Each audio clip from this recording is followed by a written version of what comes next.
नमस्कार दोस्तों, NDC EDU के ऑनलाइन प्लेटफॉर्म पर आपका स्वागत है। अपन बात कर रहे थे भारतीय संविधान के बारे में और आज अपना अगला टॉपिक होगा संघीय व्यवस्थापिका। संघीय व्यवस्थापिका के बारे में अपन बात करें तो इसका उल्लेख है संविधान के अनुच्छेद 79 से 123। अनुच्छेद 52 से 78 में अपन ने कार्यपालिका के बारे में अध्ययन कर लिया और अनुच्छेद 79 से 123 के बारे में अपन अध्ययन करेंगे संघीय व्यवस्थापिका के बारे में। संघीय व्यवस्थापिका के बारे में अपन बात करें तो वह संस्था जो देश में केंद्र सरकार के स्तर पे लोगों के लिए कानून बनाती है तो वो क्या कहलाती है? निर्वाचित संस्था जो कानून बनाने का काम करती है संघीय व्यवस्थापिका कहते हैं। और संघीय व्यवस्थापिका जो है, संघीय व्यवस्थापिका को कहते हैं संसद। अपने देश में संघीय व्यवस्थापिका को क्या कहते हैं? संसद कहते हैं। संसद के बारे में अपन बात करें तो अपन बात करते हैं यहाँ पे संसद भवन के बारे में। भारत का जो संसद भवन है,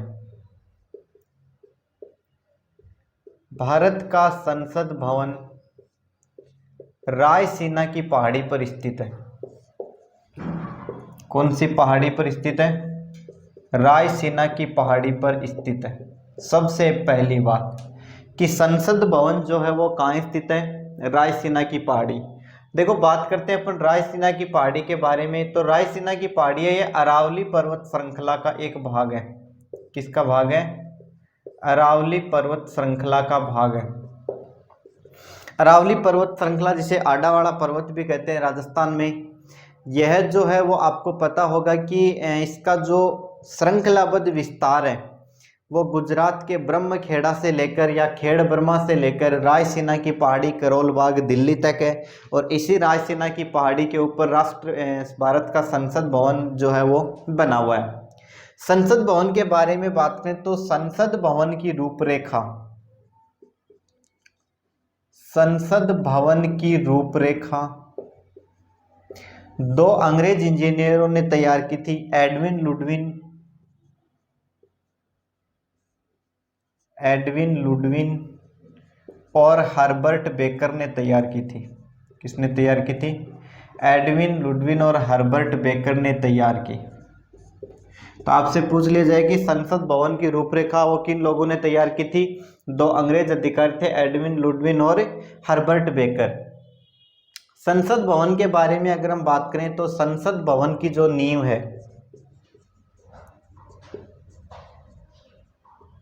संसद भवन की नींव रखी गई थी 12 फरवरी 1921 को। संसद भवन की नींव कब रखी गई? 12 फरवरी 1921 को नींव रखी थी ड्यूक ऑफ कनॉट ने। ड्यूक ऑफ कनॉट, कनॉट जगह का नाम है, ड्यूक होता है राजकुमार। कनॉट के जो राजकुमार थे उन्होंने 12 फरवरी 1921 को भारतीय संसद भवन की नींव रखी थी। संसद भवन के बारे में बात करें तो संसद भवन के निर्माण में 83 लाख रुपए की लागत आई। कितनी लागत आई? 83 लाख रुपए की लागत। समय के बारे में बात करें तो 6 वर्ष का समय लगा। कितने वर्ष का समय लगा? 6 वर्ष का। और संसद भवन का जो उद्घाटन है, संसद भवन का उद्घाटन 18 फरवरी 1927 को तत्कालीन वायसराय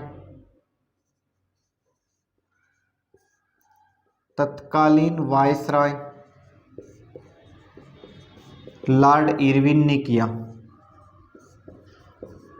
तो संसद भवन का जो उद्घाटन है वह कब किया गया था? 18 फरवरी 1927 को संसद भवन का उद्घाटन किया। किसने?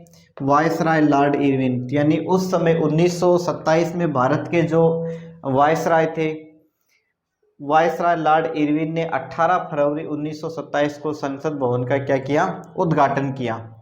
संसद भवन के बारे में अपन बात करें तो जैसा कि अपन ने बताया कि 6 वर्ष का समय और 83 लाख रुपए की लागत इसको बनाने में आई थी। इसका जो आकार है, इसका आकार है अंग्रेजी वर्णमाला के, अंग्रेजी वर्णमाला के यू अक्षर के समान। यानी आप संसद भवन को देखते हो तो बाहर से अंग्रेजी वर्णमाला के यू अक्षर के समान आपको ये दिखाई देगा। यानी इसकी जो बनावट है, इसका जो शेप है वो कैसा है, अंग्रेजी वर्णमाला के यू अक्षर के समान इसकी बनावट है। तो देखो एक बार फिर से अपन बात करें कि संघीय व्यवस्थापिका जो है इसे संसद कहते हैं। क्या कहते हैं? संसद। और इसके गठन का जो उल्लेख है वो है अनुच्छेद 79 में। यानी संसद के गठन का उल्लेख कहाँ पे है? अनुच्छेद 79 में है। भारत का संसद भवन है वो रायसीना की पहाड़ी पर स्थित है। और रायसीना की पहाड़ी जो है ये अरावली पर्वत श्रृंखला का एक भाग है। संसद भवन के बारे में बात करें तो संसद भवन की रूपरेखा एडविन लुडविन और हर्बर्ट बेकर ने तैयार की थी। संसद भवन का उद्घाटन 12 फरवरी 1921 को ड्यूक ऑफ कनॉट ने किया था। संसद भवन के निर्माण में 83 लाख रुपए की लागत और 6 वर्ष का समय लगा था। और इसका उद्घाटन जो किया था वो तत्कालीन भारतीय वायसराय लॉर्ड इरविन ने किया था और उद्घाटन किया था 18 फरवरी 1927 को। और इसका जो आकार है वो अंग्रेजी वर्णमाला के यू अक्षर के समान है। तो ये तो संसद भवन के निर्माण की बात हुई। इसके बाद में अपन आगे बात करते हैं कि संसद को देश का हृदय कहते हैं। संसद को क्या कहते हैं? देश का हृदय। क्योंकि देश में जो शासन में महत्वपूर्ण भूमिका जो होती है वो संसद की होती है। किसकी होती है? संसद की होती है। तो यह जो हृदय, इस हृदय पर एक बार आघात हुआ। हृदय पे एक बार क्या हुआ? आघात। आघात का मतलब होता है अटैक, हार्ट अटैक। यानी heart of the nation is called parliament. और इसी पार्लियामेंट पे एक बार अटैक हुआ, हार्ट अटैक हुआ। तो संसद को देश का हृदय कहते हैं। संसद को देश का हृदय कहते हैं। क्या कहते हैं? हृदय कहते हैं। और इस हृदय पर एक बार हुआ आघात। हृदय पर क्या हुआ? आघात। यानी संसद भवन पर हुआ हमला। क्या हुआ? हमला। संसद भवन पर जो हमला हुआ था वो हुआ था 11 दिसंबर 2001 को। संसद भवन पर हमला कब हुआ? 11 दिसंबर 2001 को संसद भवन पे अटैक हुआ था। और अटैक करने वालों के बारे में अपन बात करें तो मास्टरमाइंड जो था यहाँ का, यानी आक्रमण करने वाला जो मास्टरमाइंड था, मास्टरमाइंड था अफजल गुरु। कौन था? अफजल गुरु। मास्टरमाइंड या अपन बात करें मुख्य सरगना, जो सरगना मतलब यानी कमांडर, यानी जो लोग संसद भवन पर अटैक करने में शामिल थे उन सब का जो नेतृत्व करने वाला व्यक्ति था या उन सब का जो गुरु था उसका नाम है अफजल गुरु। और इसी अफजल गुरु को दिल्ली की तिहाड़ जेल में, अफजल गुरु को दिल्ली की तिहाड़ जेल में 9 फरवरी 2013 को फांसी पर चढ़ा दिया गया। 9 फरवरी 2013 को फांसी पर चढ़ा दिया गया। तो ये भी आप याद रखें कि संसद भवन पर हमले के मुख्य सरगना अफजल गुरु को फांसी की सजा कब सुनाई गई थी? तो संसद हमले के मुख्य सरगना अफजल गुरु को फांसी की सजा 9 फरवरी 2013 को सुनाई गई थी। यानी इस दिन इसे फांसी पे चढ़ा दिया गया था। और ये जो कहाँ बंद था? ये दिल्ली की तिहाड़ जेल में कैद था। कहाँ कैद था? दिल्ली की तिहाड़ जेल में। तो ये तो अपना संसद के बारे में हुआ सामान्य परिचय। अब अपन यहाँ से बात करते हैं कि संसद की जो कार्य प्रणाली है वो किस प्रकार कार्य करती है। तो अपन बात करते हैं संसद की कार्य प्रणाली।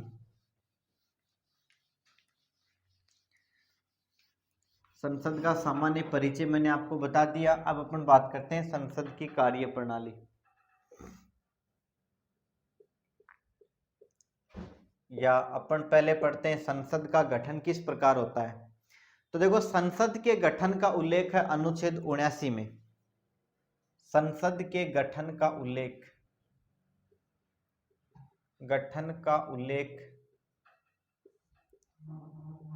अनुच्छेद 79 में है। कौन से में है? अनुच्छेद 79 में है।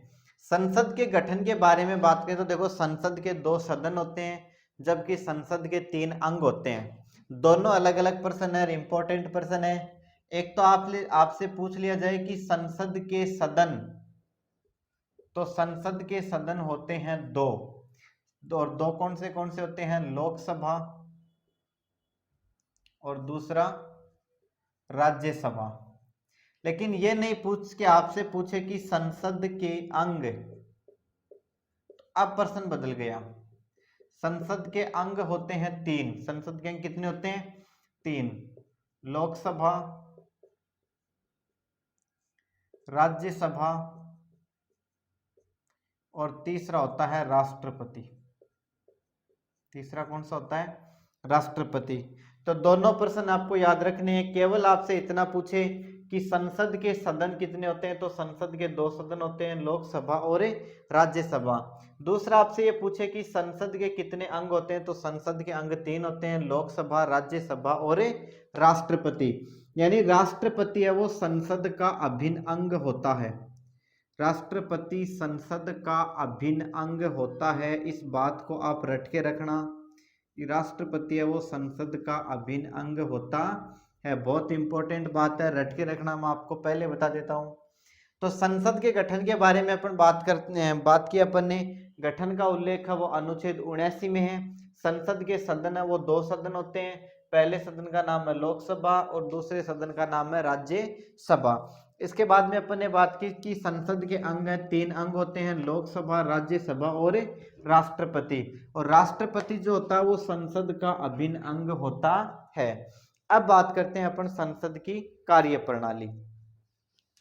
अब संसद की कार्यप्रणाली के बारे में देखो थोड़ा सा अध्ययन करते हैं कि संसद की कार्यप्रणाली क्या है, किस प्रकार कार्य करती है। समझ में तो आपको आ ही रहा होगा। संसद की कार्यप्रणाली देखिए, संसद की कार्यप्रणाली। तो देखो, संसद की कार्यप्रणाली के बारे में बात करें तो संसद की कार्यवाही जो है, संसद की समस्त कार्यवाही हिंदी और अंग्रेजी में होती है। संसद की जो कार्यवाही है वो कौन सी भाषाओं में होती है? हिंदी और अंग्रेजी में होती है। लेकिन कोई भी सदस्य अपनी मातृभाषा में भाषण दे सकता है। बहुत इंपॉर्टेंट बात है। कोई भी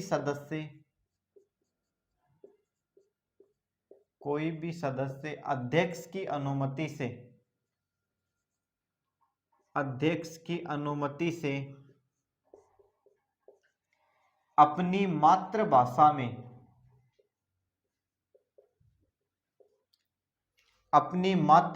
में भाषण दे सकता है। देखो, वैसे तो संसद की कार्यवाही करने के लिए 2 आधिकारिक भाषाएं मानी जाती हैं, अंग्रेजी और हिंदी। लेकिन कोई ऐसा सदस्य हो जिसको अंग्रेजी भी नहीं आती और हिंदी भी नहीं आती, तो ऐसा सदस्य क्या करता है? अध्यक्ष की अनुमति से, यानी लोकसभा का जो अध्यक्ष अगर उसे बोलने की अनुमति देगी तो आप अपनी स्थानीय भाषा में बोल सकते हैं। तो अनुमति से अपनी मातृभाषा में भाषण देने का अधिकार भी एक सदस्य के पास होता है। इसके बाद में अपन थोड़ा यहाँ से और बात करें तो संसद के जो सत्र हैं वो कितने होते हैं। अब बात करते हैं अपन संसद के सत्र। संसद के 3 सत्र होते हैं। कितने सत्र होते हैं? 3 सत्र। 3 सत्रों के बारे में अपन बात करें तो संसद का पहला सत्र होता है बजटकालीन सत्र, दूसरा सत्र होता है मानसूनकालीन सत्र और तीसरा जो सत्र होता है वो होता है शीतकालीन सत्र। तो संसद के जो सत्र हैं वो कितने सत्र होते हैं? 3 सत्र होते हैं। कितने होते हैं? 3 सत्र होते हैं संसद के सत्र। तो बजटकालीन सत्र,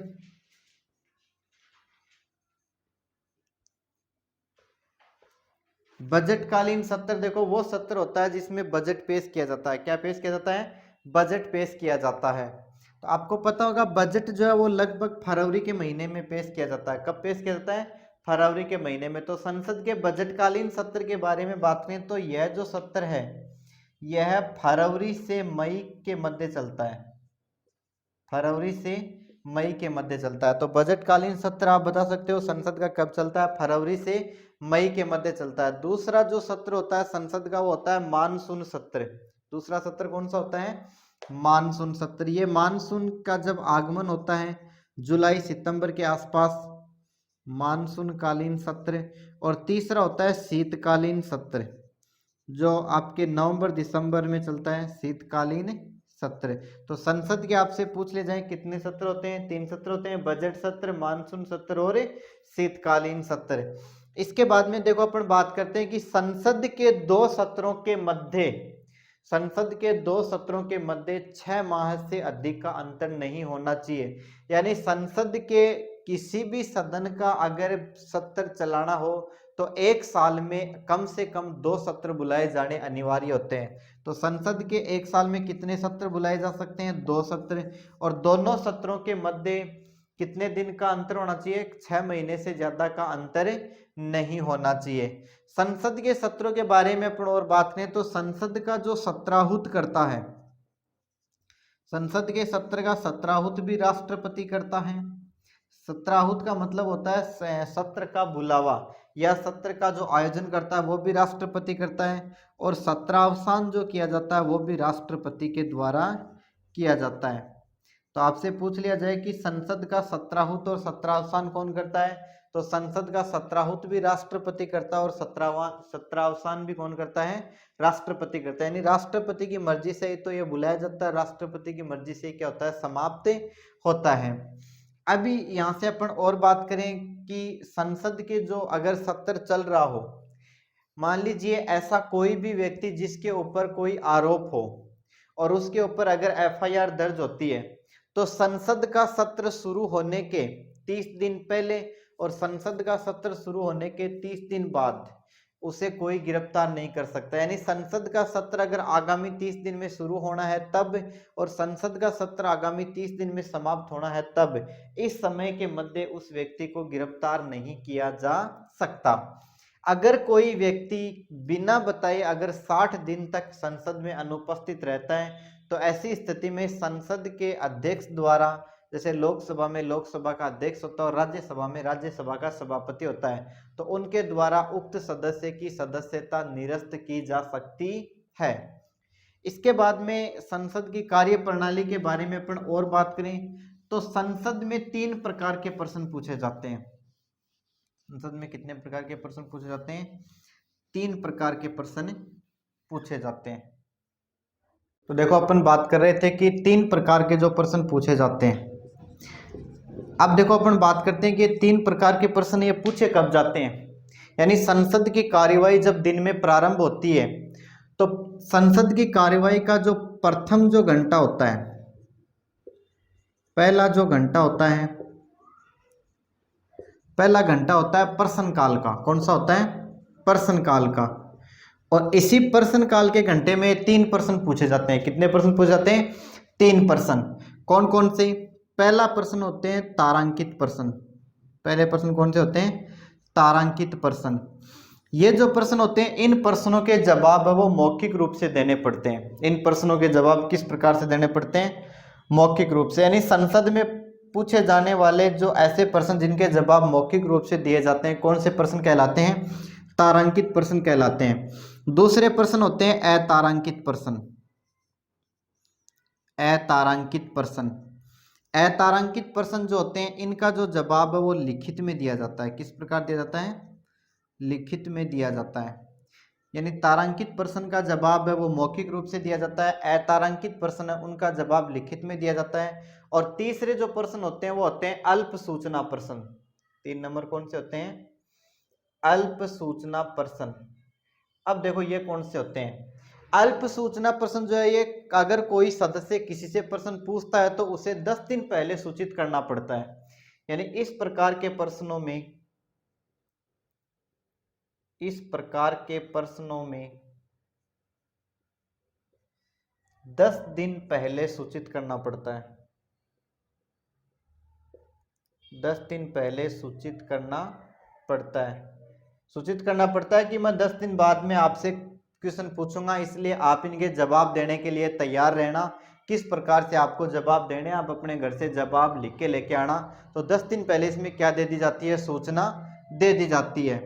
दूसरी बात, इसमें एक व्यक्ति 5 से ज्यादा प्रश्न नहीं पूछ सकता, यानी अल्प सूचना जो प्रश्न है उनमें से एक व्यक्ति है वो अधिकतम कितने प्रश्न पूछ सकता है, 5 प्रश्न पूछ सकता है। तो संसद की कार्यवाही का जो पहला घंटा होता है वो कौन सा घंटा होता है, प्रश्नकाल का घंटा होता है। और प्रश्नकाल के घंटे में कितने प्रकार के प्रश्न पूछे जाते हैं, 3 प्रकार के। कौन कौन से, तारांकित प्रश्न जिनका जवाब मौखिक रूप से दिया जाता है, अतारांकित प्रश्न जिसका जवाब वो लिखित रूप में दिया जाता है, और तीसरे होते हैं अल्प सूचना प्रश्न। इन प्रश्नों को पूछने से पहले 10 दिन पहले सूचित करना पड़ता है और एक व्यक्ति 5 से ज्यादा प्रश्न यहाँ से नहीं पूछ सकता। इसके बाद में अपन बात करते हैं कि संसद की कार्यवाही का जो दूसरा घंटा होता है, संसद की कार्यवाही का दूसरा घंटा होता है शून्यकाल। कौन सा होता है, शून्यकाल। और शून्यकाल जो है वो विश्व को भारत की देन है, शून्यकाल विश्व को भारत की देन है। शून्यकाल का प्रारंभ भारत में हुआ था 1962 में। कब हुआ था, तो 1962 से शून्यकाल है वो विश्व को भारत की देन है। सबसे पहले शून्यकाल का आविष्कार भारत में हुआ है। शून्यकाल के दौरान क्या होता है, बिना बताए प्रश्न पूछे जाते हैं, बिना किसी सूचना के प्रश्न पूछ लिए जाते हैं। वो जो काल कहलाता है, कौन सा काल कहलाता है, शून्यकाल। तो ये अपन ने पढ़ा संसद का सामान्य परिचय। इसके बाद में अगले टॉपिक पर जब अपन चलेंगे तो अपन अगले टॉपिक पे बात करेंगे लोकसभा के सदनों के बारे में। लोकसभा का जो पहला सदन है लोकसभा और दूसरा जो सदन है राज्यसभा। तो संसद के सदनों के बारे में अपन बात करेंगे अगले वीडियो में। तब तक के लिए धन्यवाद।